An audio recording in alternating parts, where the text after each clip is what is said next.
My name is Faye Gaskin. I was born in 1930 in Poplar in the East End of London, where I was raised. My life was normal for a young child in the early 20th century. We were quite poor as my father was just a postman and the pay was not the best.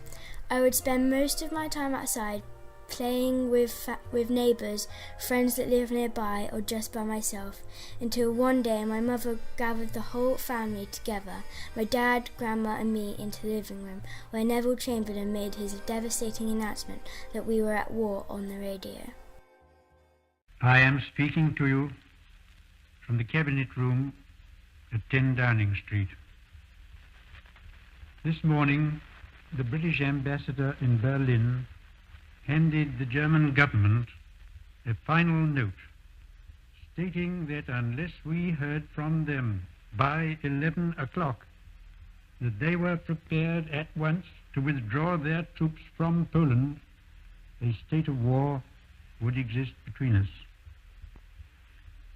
I have to tell you now that no such undertaking has been received, and that consequently this country is at war with Germany.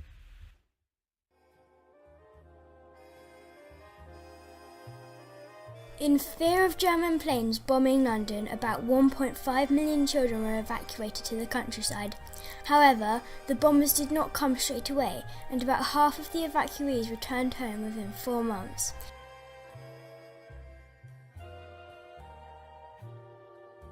Autumn 1940, the Blitz, where London was subjected to heavy bombing and nightly air raids, began, and so my mother arranged for me to be evacuated to the countryside once again.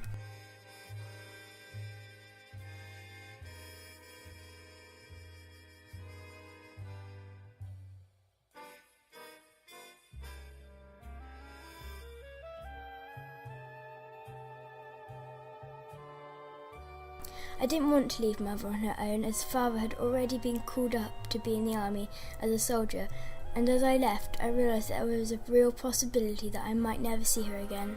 I cried for the first hour on the train, but eventually the excitement of seeing new things drove the sadness away.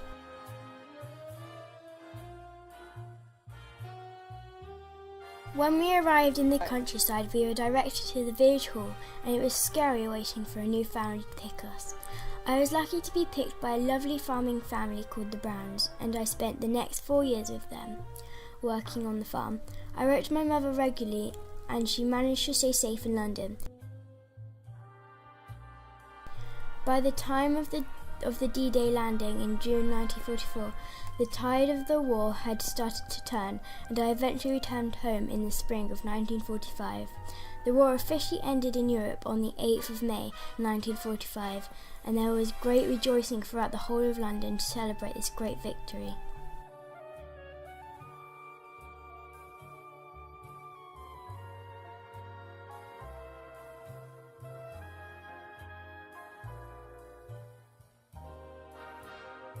It was difficult to leave my family, and it was hard to forget what had happened.